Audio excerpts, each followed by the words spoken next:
Elon Musk and the Department of Government Efficiency have teased the idea of auditing the U.S. gold supply in Fort Knox. And this is incredibly bullish for Bitcoin, but not for the reason you may think. Plus, Argentinian President Javier Milei is under fire for promoting a massive rug pull crypto scam called LIBRA, subjecting the whole world to yet another lesson on why we say Bitcoin, not crypto. And finally, podcaster and Bitcoiner Adam Curry goes on Joe Rogan and preaches the value proposition of Bitcoin amidst a rapidly changing global monetary order. Speaking of scamming, what do you think about shitcoins?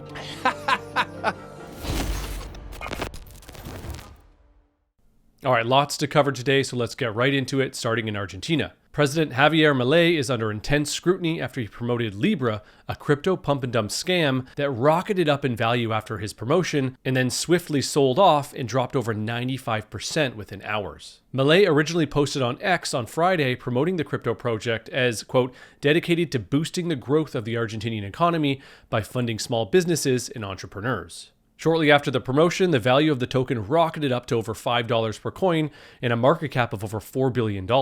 But within hours, the rug was pulled and it dropped to less than $1, causing investors to lose hundreds of millions of dollars. Argentine lawyers have filed fraud charges accusing Milei of playing a pivotal role in the alleged scam. Additionally, opposition lawmakers are advocating for impeachment proceedings, asserting that Milei's actions have caused international embarrassment and financial harm to numerous investors. President Milei has refuted allegations of misconduct, stating that his promotion of LIBRA was a well-intentioned effort to support private Argentine ventures. He emphasized that he had no involvement in the crypto's development, and upon realizing the project's issues, promptly removed his endorsement. The fallout not only affected financial markets in Argentina, but has also raised questions about the credibility of President Milei's administration, especially concerning its economic policies and regulatory oversight. It looks like the world is getting yet another lesson in why we say Bitcoin, not crypto. Podcast legend Adam Curry was on Joe Rogan last week, and he gave Rogan an excellent summary of why to focus on Bitcoin and avoid the crypto scams.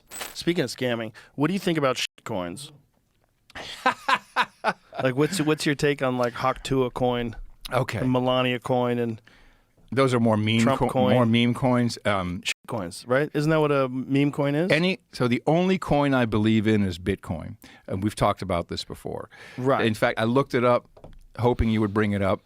2 years ago when I was here the last time, Bitcoin was around $40,000. Today, it's close to $100,000. This will continue to go up until we're long gone.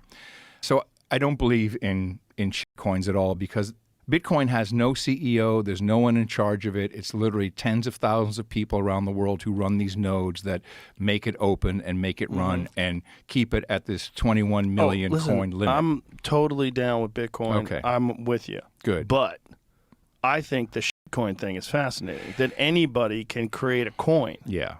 You know, like Jamie has a pull it up Jamie coin. I don't know if you know that. Well, but you... I did not make it.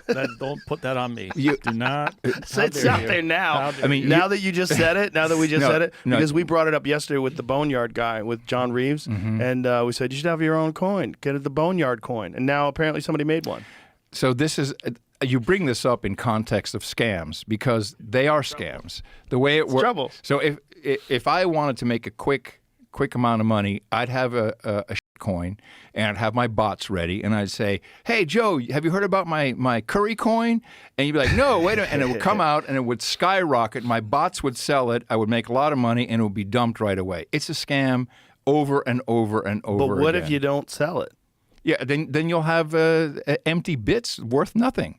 So it's only available for pump and dumps. That's the only thing it's good for. It's not good for anything else. When FTX, that scandal, what were they trading in? Was that all meme coins? Was that different cryptos? Is there a difference between meme coins and established crypto coins? Well, anything but Bitcoin has someone who can change the ledger, who can change the blockchain.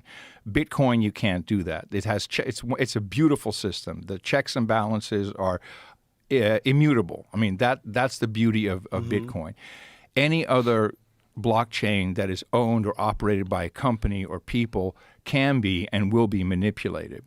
And FTX was one of those. So this is exactly what happened with LIBRA. Whether or not Milei was aware of, involved in, and profited off the rug pull is yet to be determined. But the lesson should be as clear as day. Milei obviously should have known better and probably would have been better off taking a page out of Nayib Bukele, the president of El Salvador's book, and focused on Bitcoin instead. Hopefully this is just a painful and costly lesson for Milei and the people of Argentina who were fooled. And speaking of costly lessons, rumors have continued to circulate that the US government might be looking into auditing the gold reserves in Fort Knox. This all started when Elon Musk, who was heading up the newly created U.S. Department of Government Efficiency, learned on X that the Fort Knox gold reserves are not in fact audited every year. And since, Musk has suggested that one should be implemented to prove to the American people that the gold is actually there, even suggesting a live stream walkthrough.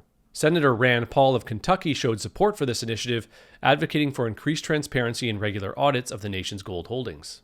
The last full audit of Fort Knox happened a whopping 71 years ago. And since then, the US government's claim that the over 4,500 tons of gold are still inside has to be taken at face value. Americans just have to trust that the government is telling the truth. This saga has had many Bitcoiners dream about a scenario where Fort Knox is audited, and once the Trump admin realizes that the US has significantly less gold in their reserves, he would make an aggressive move into Bitcoin in order to gain the upper hand globally and not put into question the stability of the US dollar as the world reserve currency. But this whole saga begs the question, how would the audit be conducted in the first place? Besides a count of all the gold bars, how are we to know that each gold bar contains 100% gold without costly verification methods or even melting it all down? How can America trust the audit and those conducting the audit? One would also think that there's an incentive for the US government to lie and say that the audit was successful in order to uphold trust in the US dollar as the reserve currency. Even if a trustless audit could be conducted on Fort Knox, we still have no idea how much physical gold exists globally due to the very same verification complications. We simply have to trust every government's word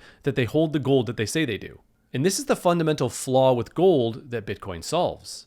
Bitcoin's open and transparent ledger makes it incredibly easy to audit any individual or nation-state holdings and the total supply anytime you want with a $50 computer and an internet connection. And this is exactly what El Salvador has done, as anyone in the world can check and track their national Bitcoin reserves in real time. Now imagine if the US did something like this with their inevitable Bitcoin reserves.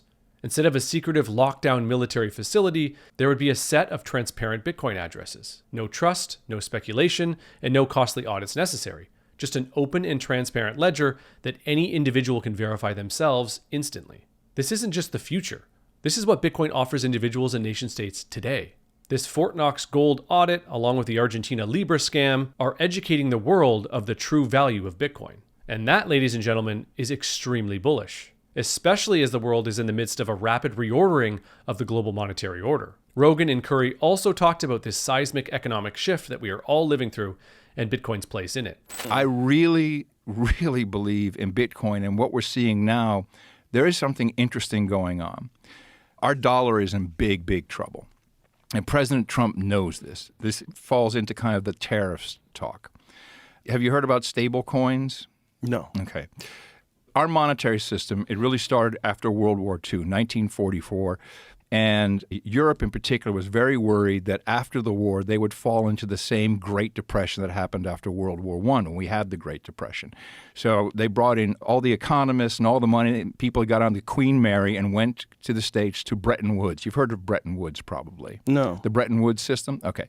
So Bretton Woods is just this resort. They all got together and they decided that they would have a new monetary system for the entire world. And when they came out after 2 weeks, they said, okay, we're going to have this thing called the International Monetary Fund, the IMF, and they manage the currency exchange between all the individual countries with the U.S. dollar as the reserve currency. So we became the money of the world, and we back it by gold. And the idea was $1 could always be exchanged for 35 ounces of gold. And when you're the reserve currency, everyone has to have the dollar. And then people got a little worried about the dollar. They looked around and went like, hey, do you guys have the gold to back that up in Fort Knox? Of course we didn't, because we just kept printing money and sending it over. And then you get into this thing called the Triffin dilemma.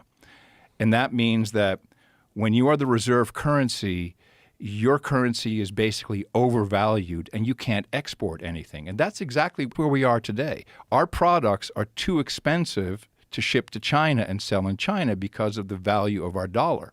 This is why President Trump is saying, hey, all our money is flowing out towards you. We need to get some of that back, so we're going to raise tariffs. I think it's a short-term solution. I think President Trump is very smart, and he's seen that we can flood the world with our stable coin, and you kind of get a 2-for-1. So you create $1 of debt, but then you create another dollar on top that can be used all over the world as the reserve currency. And that should probably result in, I don't know, the Mar-a-Lago Accord or some new monetary system that we're going to have to come up with to really have our dollar be valued properly, but also still remain the reserve currency and remain the strong export country that we need to be. So there's something big coming, really big, and it has to happen. And Trump is a very meta guy. People misunderstand. He's going to refi the country. That's what he's a real estate guy. He's going to figure out a way to refi it, and it'll be digital. And a lot of the Bitcoiners don't like this because they like Bitcoin to be the money that the whole world uses. That may one day happen, but now it's more like the digital gold. You can keep your value in it. And I can send $1 billion, if I had it, I could send $1 billion to another country, to another person in 10 minutes, and no one can stop me. So it's a very useful tool, but it hasn't quite turned out to be money or currency the way it was originally intended. But it's going to be a very important part of it. I think you'll see Bitcoin be a part of that strategic reserve. It's easier than sending gold, than, I'm going to ship you $1 billion worth of gold. I need, armored cars, I need dudes, everything, security and ships and whatever. So it'll be a part of it, and you'll still be able to use it between people. But we are moving towards a digital dollar, and it will have aspects of control, which is why I like the backup of Bitcoin, so I can still transact and do things without anybody being able to stop it. And you're going to get none of that with a shitcoin. As Curry says, something really big is coming. At this point in the debt cycle, a change in the monetary and economic system is inevitable. And as long as Bitcoin stays decentralized and secure, it is poised to become the new benchmark for value, trust, transparency, and security for the entire world. So position yourself in the changing economic order with Bitcoin and Swan. Visit swan.com or download the app by searching Swan Bitcoin in the App Store. Swan has the fastest and easiest onboarding experience in the industry. You literally go from sign up to buying real Bitcoin in minutes. And if you already have a healthy stack of Bitcoin in self-custody and want to upgrade your security, then Swan Vault is for you. Swan Vault is a multi-signature custody solution where you vastly improve your security from loss or theft without sacrificing sovereignty. Visit swan.com/vault to learn more. And a quick shout out to Mara, the largest publicly traded Bitcoin miner, for supporting this show and for helping make Bitcoin the world's most decentralized and secure monetary network. That's it for today. Let me know what you think of the Fort Knox audit and the LIBRA scandal in the comments below. Like this video, share it with friends, and subscribe to the channel for more high signal Bitcoin content. Thanks for watching, and remember, TikTok next block.